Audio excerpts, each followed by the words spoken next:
um pouquinho de calor, né? Estamos com esse propósito de organizar esse lado aí logo, viu? Esteja orando por nós, se nós conseguir agilizar aí para nós ficar mais tranquilo aqui dentro. Mas quanto mais tivermos a oportunidade de estar bem acomodados, temos mais também a oportunidade de receber, né? Eu quero dar as boas-vindas a todos os irmãos, todos os visitantes de hoje. É uma alegria para nós estar recebendo vocês aqui, tá?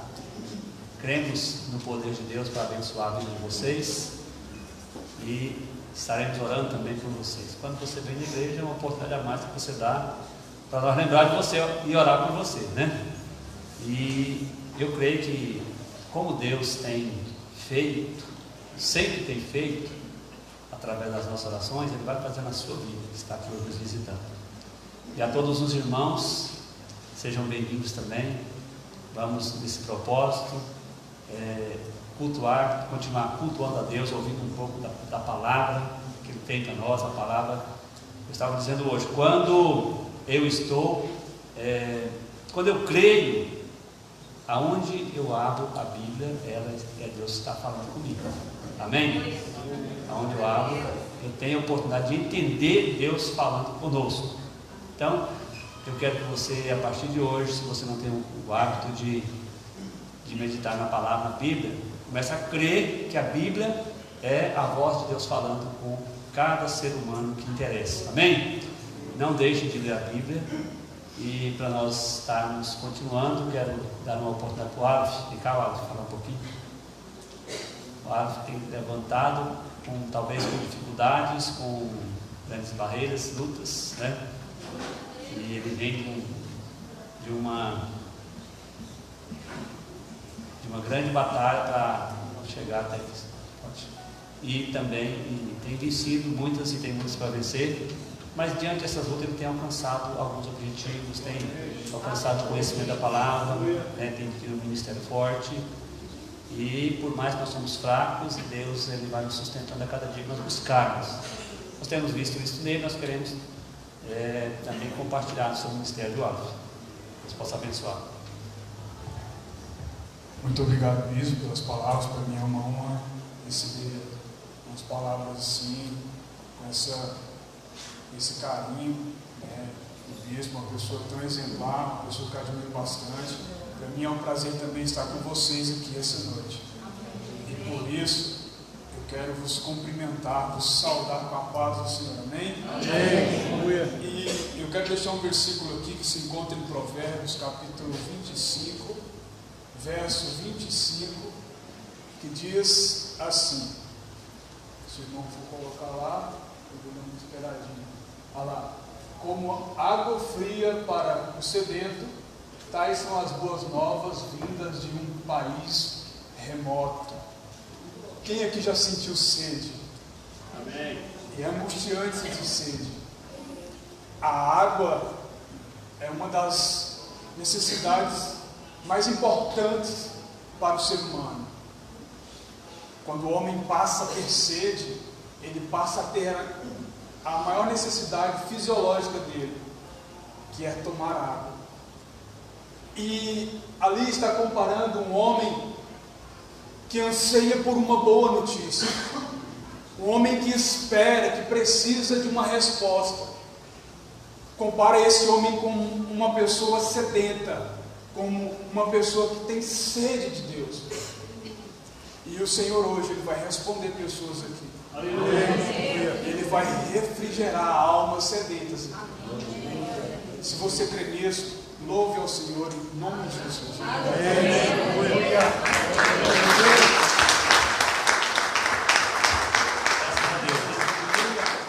Louvado seja Deus.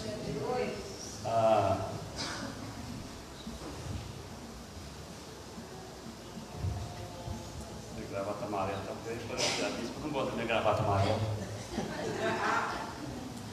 Ela não sente muito bem quando é gravata amarela não, mas eu comprei, eu vou usar, né? Quando alguém fala que não é tão importante, você vai também ficar assim meio desconfiado, né? Mas eu já comprei mesmo, acho ela até ajeitadinha, não vou usar. Aleluia. Então,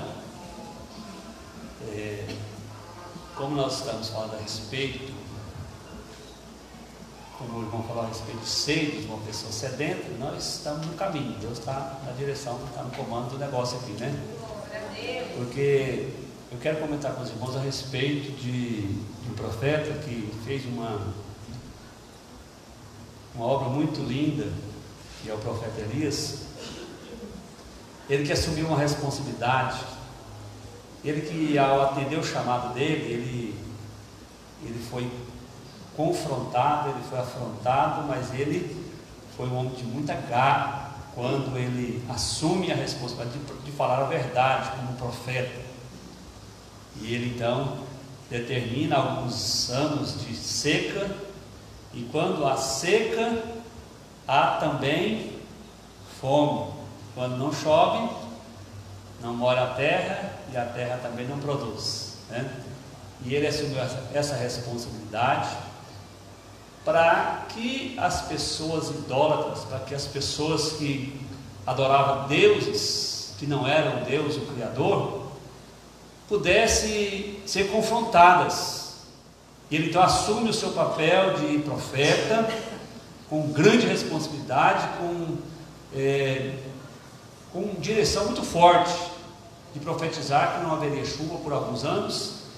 E depois, quando tudo estivesse já, o povo estivesse já abismado, estivesse já morrendo algumas pessoas, e pessoas comendo o que não precisavam comer, depois que o rei já estava à procura dele para matar, e ele dizendo de tudo, ele chama o rei Acabe para uma conversa, juntamente com todos os seus líderes, e faz um grande desafio,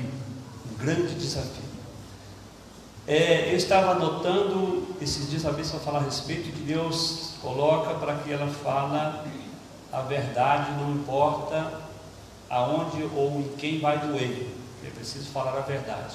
Está observando também aquele irmão, que veio aqui no final de semana, aquele forte, o Rondon lá, que ele foi visitar lá mais a irmã Silene, e ele falou a verdade tão valente que a irmã Silene disse que ela fala a verdade, mas ela disse que foi além, ele fala além, ele fala com muita força mesmo, e ele não vira a cara não, ele fala de frente a verdade. E assim foi o ministério do profeta Elias também, chamando a atenção daquele povo no momento adequado, irmãos. A verdade não pode ser omitida, ela precisa ser falada para trazer o resultado. Nós pregamos todos os dias, oramos todos os dias, mas no momento de falar a verdade, nós não podemos omitir a verdade, porque se nós omitirmos, não vai trazer o resultado, não vai trazer a libertação, não vai trazer a cura, não vai mudar a situação da pessoa. E a pessoa vai dizer: o profeta orou por mim, assim, não aconteceu nada. É porque passou a mão na cabeça, né? Ficou com dó de falar a verdade. O fulano está sofrendo, o fulano está passando por isso, por aquilo, e aí eu vou poupar, não vou falar a verdade. Não é assim que Deus quer. Deus quer que nós confrontemos uns aos outros com a verdade, não é com ódio, não é com a raiva, mas é com a verdade. A verdade é a sua palavra. E o profeta Elias, aqui no capítulo 18,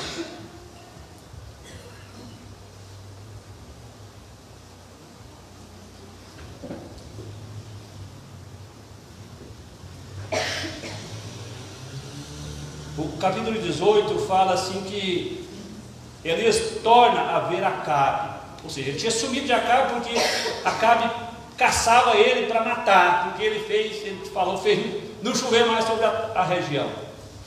A Bíblia fala assim: passados muitos dias, veio a palavra do Senhor a Elias no 3º ano, dizendo: vai, apresenta-te a Acabe, porque eu darei chuva sobre a face da terra.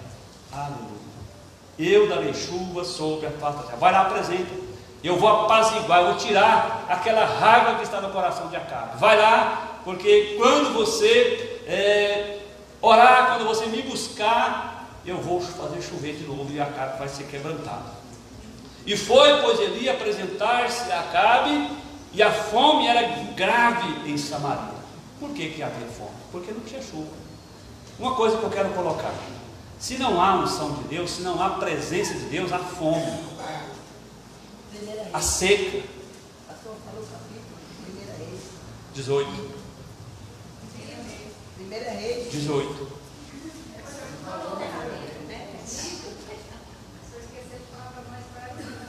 Primeira Reis 18. Você já é bom de mim, velho. Pronto. Aleluia.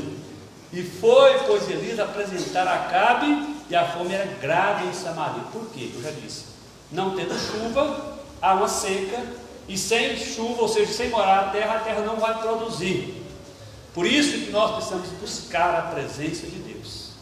Por isso nós precisamos ter Jesus dentro do nosso coração, porque Ele é a fonte de água viva. Ele é a fonte que molha o nosso interior e faz fluir de nós água viva para saciar a sede de mais pessoas ainda. Por isso que sem a presença de Deus, sem a chuva de Deus, sem a unção de Deus, o crente não sobressai, ele seca, ele não produz fruto, ele fica infrutífero. A igreja precisa que a chuva de Deus venha sobre ela.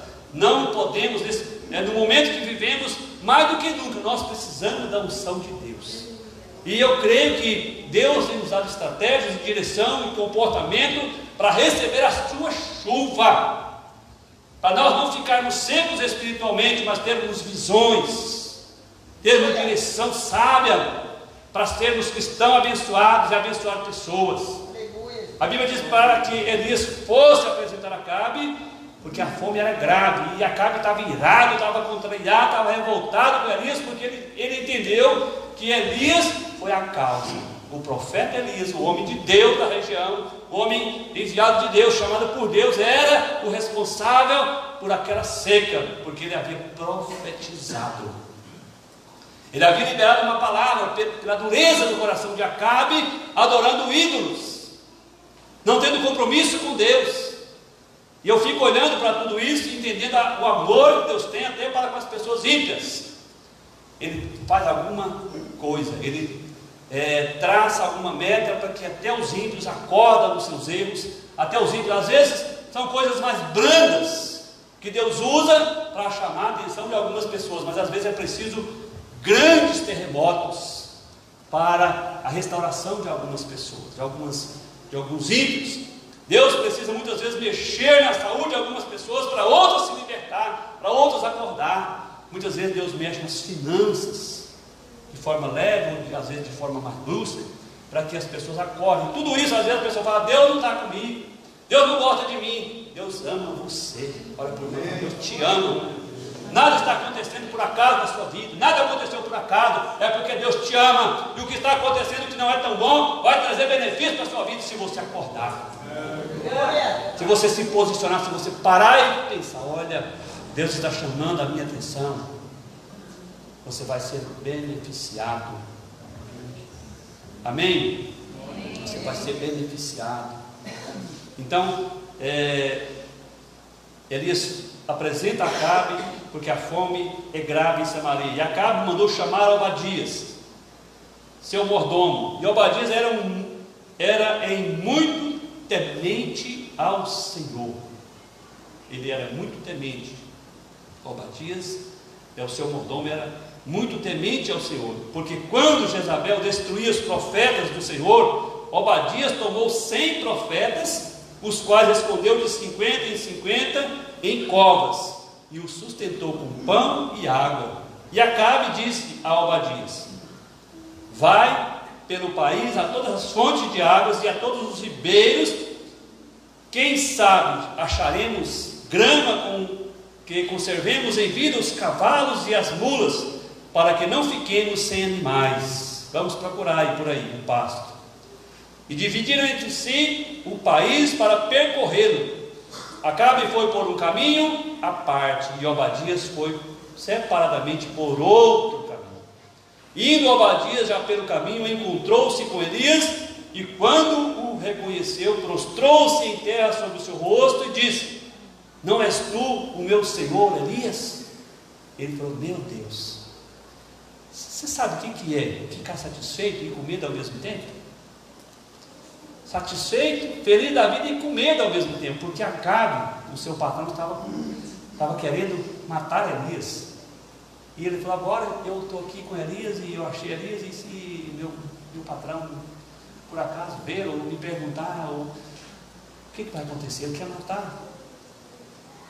Muito bom encontrar o profeta, muito bom encontrar o irmão que muito tempo não encontrava, o servo fiel, o escolhido, o diferenciado. Mas, por outro lado, alguém que estava sendo procurado pelo seu próprio patrão. Coisa bem assim assustadora, mas que, entendendo a palavra, nós vamos chegar lá. E ele respondeu: sou eu. Vai, diz ao Senhor, eis que está aqui Elias. Mas ele disse: no que pequei para que tu entregues teu servo na mão de Acabe, para que ele me mate?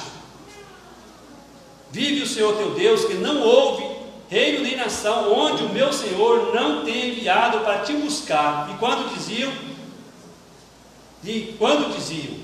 as nações jurassem que não te haviam encontrado. E agora tu diz: vai, diz ao teu Senhor, eis que está aqui Elias. Não, eu não vou fazer isso, eu não vou contar que você está aqui. E pode acontecer que logo que eu me tenha apartado de ti, o Espírito do Senhor te leve para onde eu não saiba. Olha, não quero nem saber, não te vi por aqui. E vindo eu e dando as novas a Acabe, e não te achando ele, matar-me-á. E eu, teu servo, porém, temo ao Senhor desde a minha juventude. Não foi dito porventura a meu Senhor o que fiz quando Jezabel matava os profetas do Senhor, como escondi os profetas do Senhor, 100 homens de 50 em 50 em covas, e os mantive com pão e água. E agora tu dizes: vai e diz ao teu Senhor, eis que está aqui Elias, certamente que ele me mataria.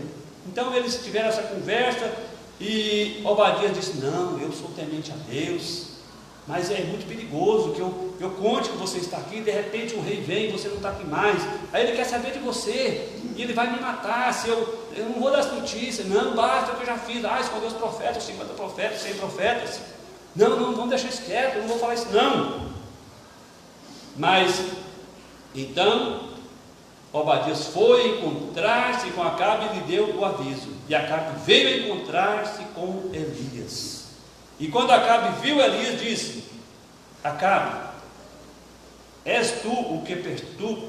Então disse Acabe: és tu o perturbador de Israel? Acabe chega e encontra com Elias e fala: és tu o perturbador de Israel? Sabe por que Acabe falou isso? Porque ele não tinha entendimento da palavra. E Elias tinha profetizado que não havia chuva, e a fome estava assolando, estava acabando com o povo. Então Acabe fala: é tu o perturbador de Israel? És tu que está perturbando o nosso povo? És tu aquele que profetizou que não iria chover? E ele respondeu: eu não perturbei Israel, mas tu e a casa de teu pai, pois deixaste os mandamentos do Senhor e fostes após Baalaíns. Então o perturbador da nossa cidade não são os profetas. O perturbador da nossa cidade não é a igreja, mas os idólatras. Quem coloca deuses no lugar de Deus é os perturbadores. É a causa das mortandades, das pestes, dos roubos. É a causa, os perturbadores não são o que muitas vezes as pessoas veem, porque não têm conhecimento de Deus. Nós não perturbamos com barulho, nós não perturbamos com palavra, mas nós abençoamos com oração, nós abençoamos com a palavra. Mas as pessoas idólatras que prostram diante de imagens de esculturas, que adoram outros deuses, elas estão perturbando a nossa cidade, estão chamando maldição para a nossa cidade.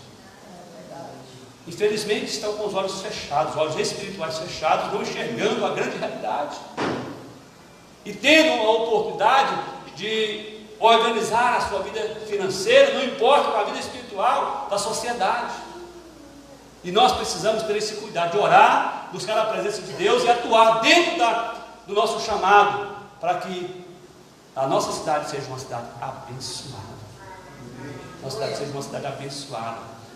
O nosso tempo diante de Deus, intercedendo pela nossa cidade, é muito pouco. O nosso tempo diante de Deus, amando essas pessoas, é muito pouco. Mas os perturbadores da nossa cidade não são a igreja, não é os profetas, mas é os idólatras. São pessoas que procuram deuses que não é o Criador. E é por isso que muitas vezes há uma barreira, há uma resistência muito grande para você vir para a igreja, para você buscar a Deus. Porque sabe que quando você vier buscar a Deus de verdade, quando você abre o seu coração de verdade, quando você vem para prostrar diante de Deus, se for necessário até chorar, muitas barreiras, muita dificuldade acontece. Porque sabe que quando você prostrar, algo não vai acontecer. Quando você prostrar, quando você vem para adorar a Deus, quando você vem não para observar o fulano que está do lado, mas você vem para adorar a Deus, as coisas vão mudar na nossa cidade. E nós somos responsáveis, mais uma vez, sempre eu vou dizer isso, somos responsáveis pelas bênçãos da nossa cidade. Então não vamos cessar de orar, não vamos cessar de buscar a presença de Deus, porque Deus nos dá autoridade, irmãos. Deus usou Elias de forma muito forte, muito audaciosa. Primeiro ele faz com que a voz de Elias fosse ativa. Já imaginou ele profetizar quando ia chover? Ficou 3 anos e meio sem chover. Ele chamou uma grande responsabilidade, assumiu aquela responsabilidade e aconteceu um grande reboliço. Por mais que houve algumas desgraças na região, no país, mas também houve um quebrantamento. Houve um quebrantamento. Quando falta chuva, falta terra molhada, falta mantimento. Mas tudo isso para que o Senhor fosse colocado no lugar de honra para aquele povo. E a Bíblia diz que Elias chama a responsabilidade. E mais uma vez ele chama a responsabilidade. Eu vou mostrar para vocês quem é o meu Deus. Eu vou mostrar para vocês, eu vou chamar a atenção de vocês e quero fazer um acordo com vocês. Se vocês toparem esse acordo comigo, vocês vão ter mais uma experiência forte com o meu Deus. Uma experiência mais forte com o meu Deus. Se não bastasse 3 anos e meio sem chuva, se não bastasse uma palavra profética para que não chovesse, Elias agora faz um outro desafio com o povo. Chama a responsabilidade para ele mais uma vez. Sabe por quê? Porque ele não estava sozinho. Olha para o irmão e fala: se você tem Deus, você não está sozinho. O seu homem interior está cheio dele, amém? Dentro de você está um homem, o seu interior cheio de Deus. Deus está aí. O sopro de Deus é o Deus vivo dentro de nós, movendo-nos para vivermos eternamente. Nós não estamos sozinhos, irmãos. Quando assumimos responsabilidade de levar essa mensagem da forma que ela é, nós não estamos sozinhos, o resultado vem. E quando Acabe viu Elias, disse: não, envia 19. Envia, pois, agora e ajunte-se a mim todo Israel no Monte Carmelo, juntamente com os 450 profetas de Baal e os 400 profetas de Aserá, que comem da mesa de Jezabel. Então Acabe fez uma convocação de todos os filhos de Israel e reuniu também os profetas no Monte Carmelo. E aproximou-se Elias de todo o povo e disse: até quando vacilareis vós entre 2 pensamentos? Se o Senhor é Deus, segui-o. Se Baal, ide após ele. E o povo não respondeu nada. Elias levou uma proposta: se o Senhor é Deus na sua vida, você vai seguir a Deus. Não fica aí, porque às vezes, irmãos, é o seguinte, igual, vamos colocar aqui, na política, por exemplo. Eu tinha esse negócio, quando eu não tinha aquele entendimento, eu não sabia conhecer as pessoas, eu torcia para alguma pessoa, aí ficava torcendo para ele ganhar, não tinha o conhecimento, ele ficava torcendo para ele ganhar. Mas ao mesmo tempo ficava pensando: mas assim, e se o fulano ganhar, ou se o outro ganhar? Estou torcendo para falar: e se o outro ganhar? Aquele negócio. Aí ficava entre duas pessoas. Eu estou torcendo para fulano, mas eu estou com medo perder, se ele perdeu, o outro ganhar, e fica esse negócio. Aí o povo ficava querendo buscar a Deus, mas ficava com medo do rei Acabe não dar, ou seja, não dar alimentação, não ajudar nos remédios, não alguma coisa, não dar espaço para trabalhar.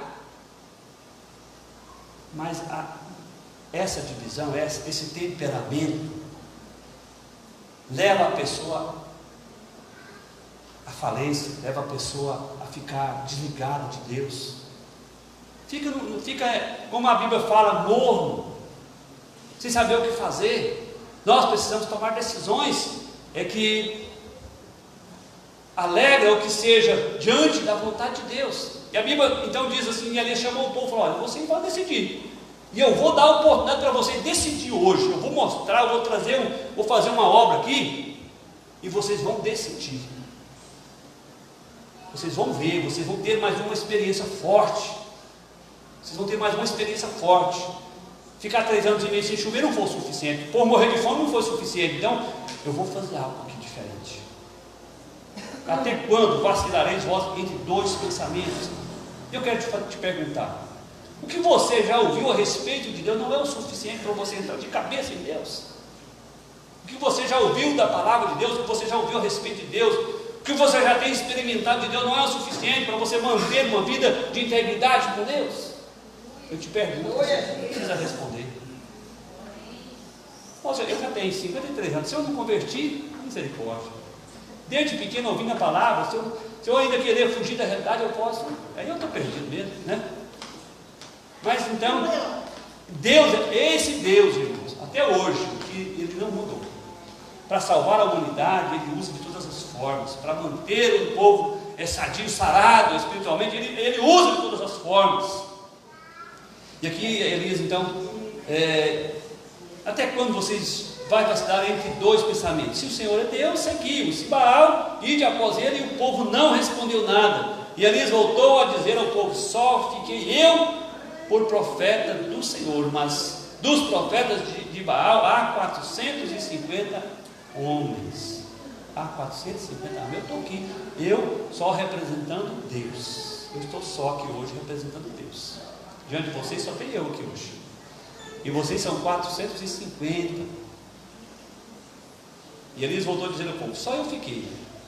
Mas dos profetas de Baal há 450 homens. Dai-nos, pois, 2 bezerros, e eles escolham um para si, e cortem no meio pedaços, e ponham sobre a lenha, mas não ponham fogo debaixo. Eu prepararei outro bezerro, e o porei sobre a lenha, e nenhum fogo porei debaixo. A resposta de colocar o fogo no altar, ou seja, o fogo que deveria ser colocado no altar, deveria vir de Baal ou de Deus, para incendiar, para queimar o altar. Amém? Amém. O fogo era a resposta. Amém? O fogo era a resposta que daria ao povo diante de uma proposta muito forte da parte de Deus através de Elias. Então, vocês vão invocar o Deus de vocês. Vocês vão fazer primeiro o sacrifício de vocês. Vocês vão chamar para o Baal. O Deus que responder, esse é o Deus que deve ser servido. O Deus que responder com fogo é o Deus que vai ser servido, é o Deus que vai ser adorado. Então Elias disse aos profetas de Baal: escolham um bezerro para vós e preparai-vos primeiro, porque sois em grande número, e invoque o nome do vosso Deus. Os irmãos podem ver que na Bíblia que o Deus aqui está minúsculo. Mas não ponham fogo debaixo, não ponham fogo. Prepara o bezerro, coloca lá. E eles tomaram o bezerro que lhes foi dado e prepararam, invocaram o nome de Baal, desde a manhã até ao meio-dia, dizendo: Baal, responda-nos. Mas não havia voz, nem quem respondesse. Enquanto isso, eles andavam e saltavam perto do altar que tinha feito. Eles andavam e saltavam perto do altar e gritavam. E aconteceu que no meio-dia, Elias zombava deles, dizendo: gritai em alta voz, porque ele é um Deus. possivelmente está conversando, ou tem algum compromisso, ou está em alguma viagem, quem sabe dorme e terá que ser despertado. Elias começou a dar a eles, olha, zombar deles. Elias tinha muita convicção do que estava fazendo, tinha um conhecimento de Deus plenamente, ele tinha um conhecimento muito forte, ele sabia que aqueles povos estavam em idolatria, ele estava totalmente fora. Ele queria que eles acordassem, mas para que eles acordassem foi feito algo muito bruto, muito forte. E eles aproveitavam o momento e zombavam deles, dizendo, olha, vocês têm que gritar mais alto, talvez esse povo está dormindo, esse Deus está dormindo, talvez ele está conversando com outro alguém. Aí os irmãos veem a importância de servir a Deus. Fala para o irmão, Deus pode atender você e eu, pode atender o mundo inteiro ao mesmo tempo. Deus pode ouvir e responder ao mesmo tempo, o mundo inteiro estiver orando, buscando a Ele, amém? Amém. Aleluia. Esse é o Deus que nós servimos, irmãos, esse é o Deus que pode salvar a humanidade. Aleluia. Glória a Deus. Esse é o Deus que enviou Jesus na cruz do Calvário, foi colocado ali sobre o madeiro, em sacrifício para a salvação da humanidade. O propósito de Deus é muito completo, irmãos. O plano de Deus é muito completo para a salvação da humanidade. Hoje nós conversávamos ali e eu achei interessante, o irmão Renato estava colocando assim, que Deus não faz exceção para a salvação da humanidade, mas Deus faz exceção de pessoas para o chamado. Algumas pessoas Deus escolhe, Deus escolheu 12 discípulos, e 12 discípulos, tinha 3 que era bem mais chegado, e tinha um que era mais íntimo ainda. Então, é uma forma diferenciada. O projeto, o plano de Deus é muito perfeito. E quando Deus usa aqui Elias, dessa forma, Elias tinha convicção, conhecimento do Deus que ele servia. Ele tinha a certeza que o final ia ser de grande conquista. Ele tinha certeza que o final ali estaria somando algo muito grandioso.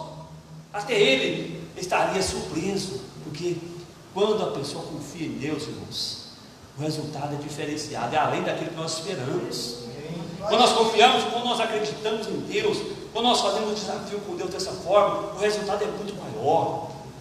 Nós esperamos de uma forma, vem muito melhor, vem muito maior. Quando você ora confiante em Deus, que Deus vai te dar um bom casamento, Ele supera as suas expectativas.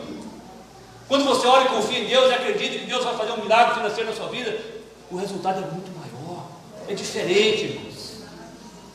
Então nós não podemos ficar cocheando entre dois pensamentos. Será que eu vou receber minha bênção? Ou eu tenho certeza que eu vou receber o meu milagre?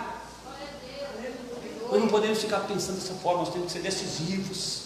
Como igreja, como povo de Deus, nós não podemos não podemos ficar pensando em duas possibilidade, não. Eu tenho uma certeza que o meu milagre vai chegar.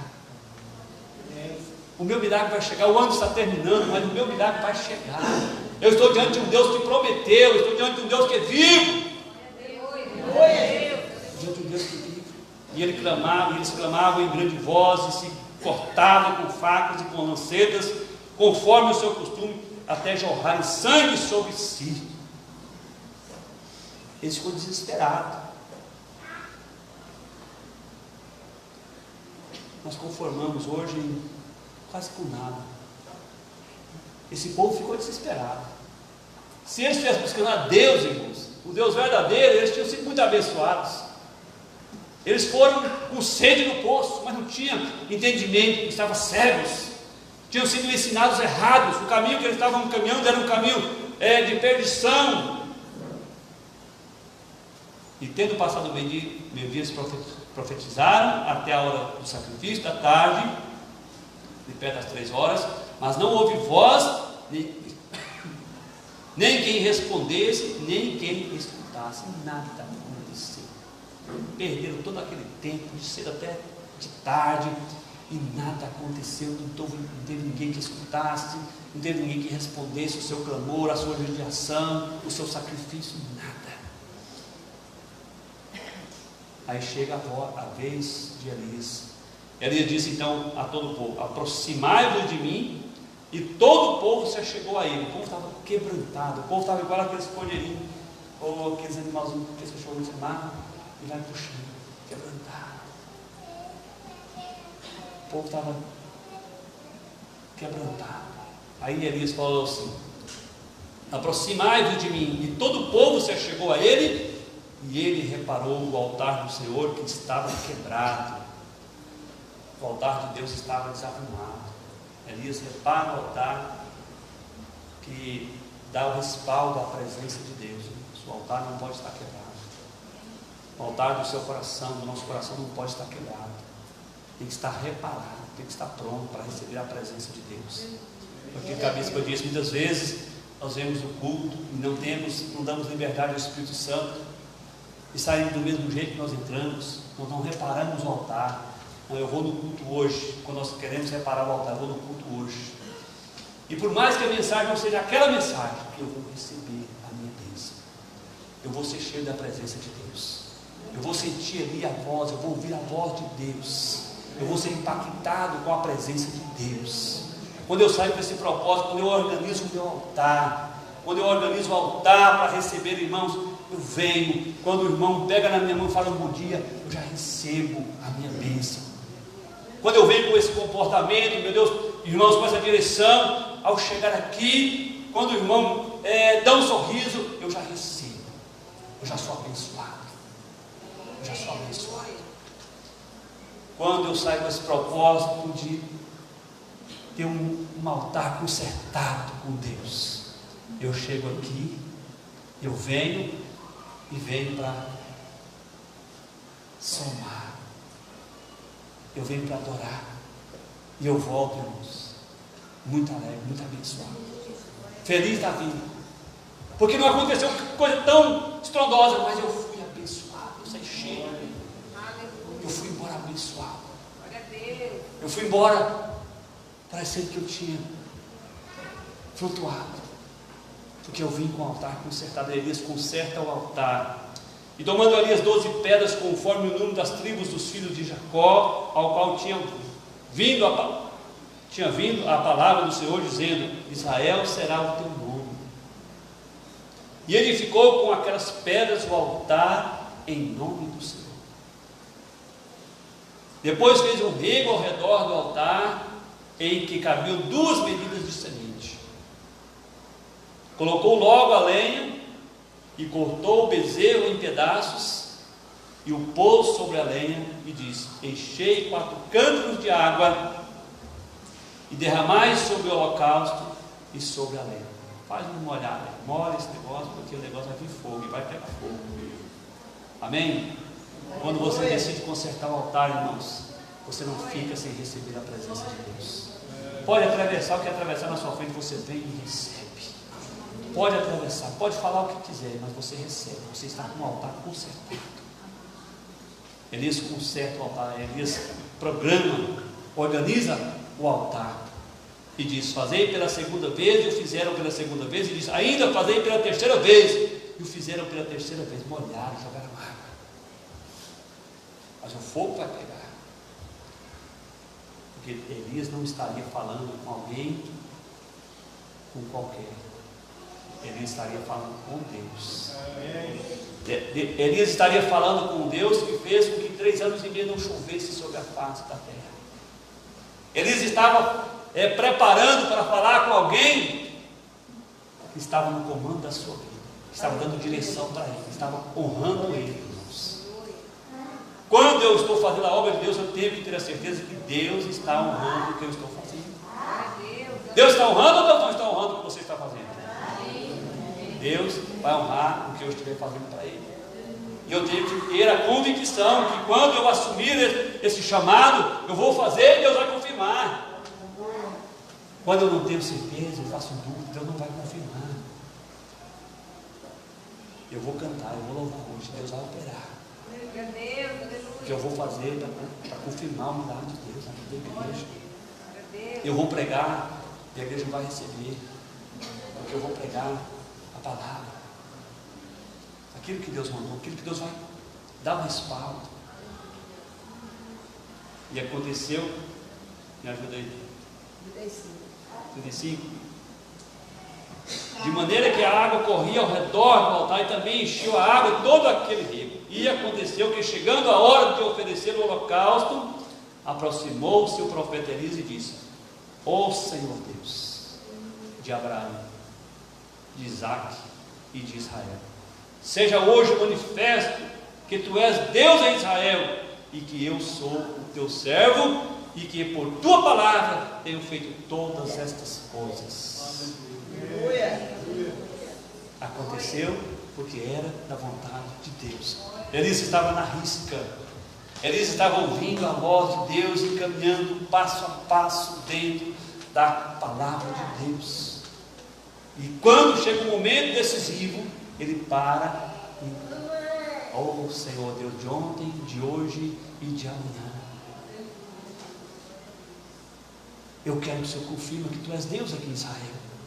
O Senhor é o único aqui em Israel e que eu sou o teu servo. Me honra, Senhor. Senhor, eu estou enfrentando o perigo. Me honra. Eu quero que o Senhor seja honrado, que o Senhor seja o único aqui em Israel, o Deus único que deve ser adorado, mas que eu seja o teu servo. Que eu seja o teu servo.